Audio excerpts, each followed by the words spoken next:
Hello friends, अगर कोई मुझसे पूछे कि पीएचडी में सबसे इम्पोर्टेंट डिसीजन क्या होता है, तो मेरा आंसर होगा रिसर्च टॉपिक।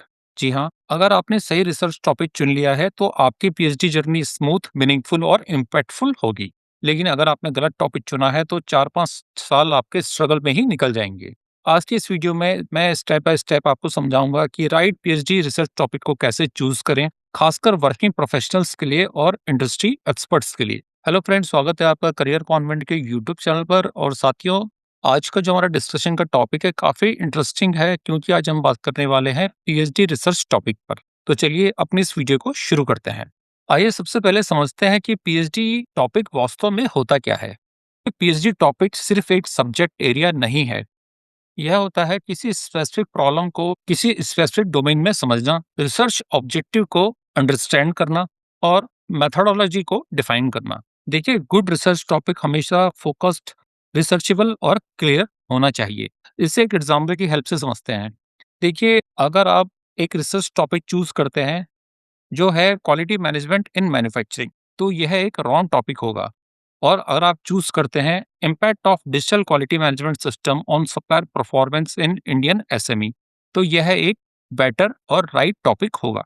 क्योंकि इस टॉपिक में आप देखते हैं कि हमने एक स्पेसिफिक प्रॉब्लम को एक स्पेसिफिक डोमेन से सिलेक्ट किया है। आइए अब समझते हैं कि रिसर्च टॉपिक को सिलेक्ट करने के लिए आपको किस चीज़ पे सबसे पहले ध्यान देना चाहिए। Start with your strength. जी हाँ, रिसर्च टॉपिक को चूज करने के लिए आपको अपनी स्ट्रेंथ पे ध्यान देना चाहिए। बहुत से लोग गलती करते हैं और वो ऐसे टॉपिक चूज करते हैं जो कि ट्रेंड में होते हैं, या उनके किसी जान पहचान वाले ने उस टॉपिक को चूज किया होता है, या वो सुनने में इम्प्रेसिव होते हैं। लेकिन यह तरीका बिल्कुल गलत है। आपको अपने एकेडमिक बैकग्राउंड के हिसाब से टॉपिक का चूज करना चाहिए। आपको यह देखना चाहिए कि आप किस इंडस्ट्री में एक्सपर्ट हैं, उस इंडस्ट्री का टॉपिक आपको चूज करना चाहिए। और आपको ये देखना चाहिए कि किस सब्जेक्ट में या किस एरिया में आपकी एक्सपर्टीज है। जिस एरिया में आपकी एक्सपर्टीज होगी, आपको उसी एरिया को पीएचडी के लिए as a research topic choose करना चाहिए। जैसे मैंने पहले भी बताया है कि आपको उस तरह के टॉपिक को अवॉइड करना चाहिए जो कि हो सकता है उस समय ट्रेंड में चल रहे हों। भले ही वो कितने ट्रेंड में चल रहे हों, लेकिन वो अगर आपकी नॉलेज से इररिलेवेंट है, तो आपको ऐसे टॉपिक को अवॉइड करना चाहिए। देखिए, अगर आप मैन्युफैक्चरिंग, क्वालिटी, रिस्क मैनेजमेंट या सप्लाई चेन से हैं, तो आपका प्रैक्टिकल एक्सपोजर आपकी सबसे बड़ी ताकत है। रिसर्च टॉपिक हमेशा आपको अपनी स्ट्रेंथ के हिसाब से चूज करना चाहिए और उसी के हिसाब से अलाइन करना चाहिए। Identify real world problems. Strong PhD research topic हमेशा रियल प्रॉब्लम से ही आते हैं। आप खुद से पूछिए, ऑर्गेनाइजेशन में किस तरह की प्रॉब्लम है जो बार बार आती हैं, सिस्टम कहाँ पर फेल होते हैं और कहाँ पर परफॉर्मेंस गैप क्रिएट होते हैं, सिस्टम में किस तरह की इनएफिशिएंसीज आपने एक्सपीरियंस की हैं, और इंडस्ट्री के जो प्रैक्टिकल चैलेंज हैं, अगर आप उनको समझते हैं, तो वही आपके लिए एक रियल रिसर्च टॉपिक हो सकते हैं। आइए कुछ प्रैक्टिकल एग्जांपल की हेल्प से समझते हैं। देखिए, इंडस्ट्री में सप्लायर क्वालिटी का इनकंसिस्टेंट होना, एंटरप्राइजेज रिस्क मैनेजमेंट फेलियर के इश्यूज, डिजिटल ट्रांसफॉर्मेशन चैलेंजेस का होना और ईएसजी कंप्लायंस का फुलफिल ना होना, तो यह कुछ इस तरह की रियल प्रॉब्लम है जिन्हें आप as a research topic select कर सकते हैं। Conduct literature review. आइए समझते हैं कि लिटरेचर रिव्यू का क्या मीनिंग है। कि टॉपिक फाइनलाइज करने से पहले लिटरेचर रिव्यू करना जरूरी है। आप सर्च करें और देखें कि किस तरह के जर्नल्स और डेटाबेस आपके रिसर्च टॉपिक से रिलेटेड हैं, जो कि ओपनली गूगल में अवेलेबल हैं।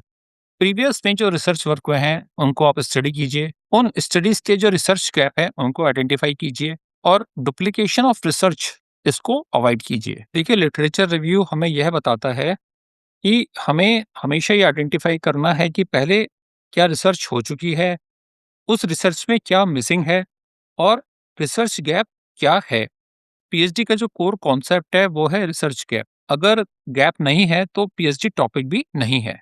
बट अब क्वेश्चन यह आता है कि रिसर्च गैप को आखिर आइडेंटिफाई कैसे करें। देखिए, रिसर्च गैप कई तरह से हो सकते हैं, जैसे न्यू जियोग्राफिकल कंटेस्ट में, नए इंडस्ट्री के एप्लीकेशन रिस्पेक्ट में, न्यू वेरिएबल कॉम्बिनेशन के रिस्पेक्ट में, और अपडेटेड डेटा के रिस्पेक्ट में, जो कि चेंजिंग एनवायरनमेंट की वजह से क्रिएट होते हैं।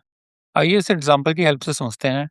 मान लीजिए कोई एग्जिस्टिंग रिसर्च है जो बात करती है कि लार्ज कॉर्पोरेशंस में क्वालिटी प्रैक्टिसेस की मेथोडोलॉजी क्या है। तो इस रिसर्च में एक रिसर्च गैप यह है कि हमने इस रिसर्च में लार्ज कॉर्पोरेशंस की बात तो की है, लेकिन छोटी Indian small to medium scale enterprises की बात नहीं की है। तो यहाँ पे जो रिसर्च गैप हो सकता है, वो कुछ इस तरह होगा: इंडियन एसएमईज में डिजिटल क्वालिटी सिस्टम का इम्पैक्ट। इस तरह से जब आप एग्जिस्टिंग रिसर्च का रिसर्च गैप फाइंड आउट करते हैं, तो यही आपके लिए नया रिसर्च टॉपिक होगा और इसी में आप अपना कंट्रीब्यूशन देंगे। श्योर डेटा अवेलेबिलिटी, देखिए यह बहुत प्रैक्टिकल और इम्पोर्टेंट स्टेप है। फाइनल टॉपिक चूज करने से पहले अपने आप से पूछें कि क्या मेरी एक्सेस डिफरेंट कंपनीज या रेस्पोंडेंट्स तक है।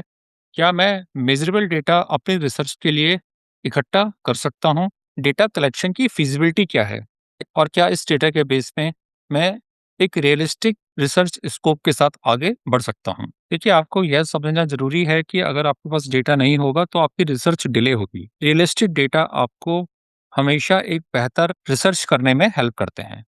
डिस्कस विद सुपरवाइजर, देखिए पीएचडी रिसर्च में सुपरवाइजर का रोल काफी इंपॉर्टेंट होता है। अपने सुपरवाइजर से डिस्कस करें टॉपिक फिजिबिलिटी के ऊपर, और सुपरवाइजर के साथ डिस्कस करने के बाद अपने स्कोप को रिफाइन करें। अपने रिसर्च मेथड को क्लियरली डिजाइन करें और आप यह भी डिफाइन करें कि रिसर्च कंप्लीट होने के बाद जो आपका कंट्रीब्यूशन होने वाला है वो क्या है। देखिए, सुपरवाइजर आपके टॉपिक को नैरो और रिफाइन करने में हेल्प करते हैं।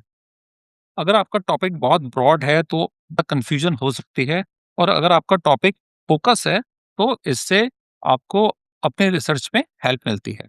अवॉइड टू ब्रॉड और टू नैरो टॉपिक्स, जी हाँ, यह बहुत इंपॉर्टेंट है कि आपका टॉपिक ऐसा होना चाहिए कि वो काफी ब्रॉड भी ना हो और काफी नैरो भी ना हो। देखिए, टॉपिक जब काफी ब्रॉड होता है तो वो कंफ्यूजन क्रिएट करता है, और सेम वे में अगर आपका रिसर्च टॉपिक काफी नैरो है तो वो आपकी जो रिसर्च है उसे लिमिट करता है। इसीलिए यह बहुत इंपॉर्टेंट है कि रिसर्च टॉपिक का सिलेक्शन करते समय आपको बैलेंस्ड अप्रोच फॉलो करनी चाहिए, जिससे आपको एक क्लियर और फोकस रिसर्च टॉपिक मिले। एक एग्जांपल की हेल्प से समझते हैं। देखिए, अगर आप बोलते हैं कि रिस्क मैनेजमेंट इन ऑर्गेनाइजेशन, तो यह काफी ब्रॉड टॉपिक है। और सेम वे में अगर आप बोलते हैं कि रिस्क मैनेजमेंट इन एक्सवाईजेड कंपनी वेयरहाउस इन 2023, तो यह काफी नैरो टॉपिक है। आइडियल टॉपिक आपका हो सकता है integrated risk management framework for Indian manufacturing SMEs. मैं उम्मीद करता हूं कि इस एग्जांपल की हेल्प से आप इस स्लाइड को अच्छे से समझ चुके होंगे। Future relevance and publication potential, देखिए आप अपने आप से पूछिए कि जो टॉपिक आपने चूज किया है वो लॉन्ग टर्म उसकी रेलिवेंस है या नहीं। क्या यह टॉपिक आपको जनरल पब्लिकेशन में हेल्प करेगा या नहीं, और इस टॉपिक की कोई इंडस्ट्रियल एप्लीकेशन वैल्यू है या नहीं। और सबसे इंपॉर्टेंट यह है कि इस रिसर्च के बाद क्या आप एक थॉटफुल लीडरशिप डेवलप कर पाएंगे या नहीं। देखिए, गुड रिसर्च टॉपिक वो होता है जो आपको जर्नल पब्लिकेशन अलाउ करता है, कॉन्फ्रेंस प्रेजेंटेशन देता है, कंसल्टेंसी अपॉर्चुनिटी क्रिएट करता है और थॉट लीडरशिप बिल्ड करता है।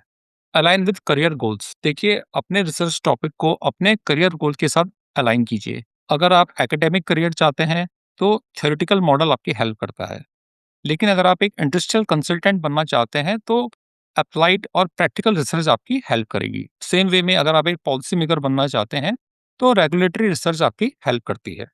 यह ध्यान रखिए, जो भी रिसर्च टॉपिक आप चूज करें वो आपके पर्सनल विजन के साथ अलाइन होना चाहिए। Final 5 point topic test, topic finalise करने से पहले यह टेस्ट जरूर करें। अपने आप से पूछें कि क्या मेरा टॉपिक मेरी एक्सपर्टीज के साथ अलाइन है। क्या मुझे यह एक क्लियर रिसर्च कैप देता है। क्या इस स्टडी में यूज होने वाला डेटा एक्सेसिबल है। क्या यह स्टडी अगले 4 या 5 साल के बाद भी रेलिवेंट होने वाली है, और क्या इस स्टडी के बाद मैं एक नई नॉलेज को क्रिएट कर पाऊंगा या नहीं। यदि इन पांचों सवालों का आंसर आपका हाँ है तो आपका टॉपिक स्ट्रांग है।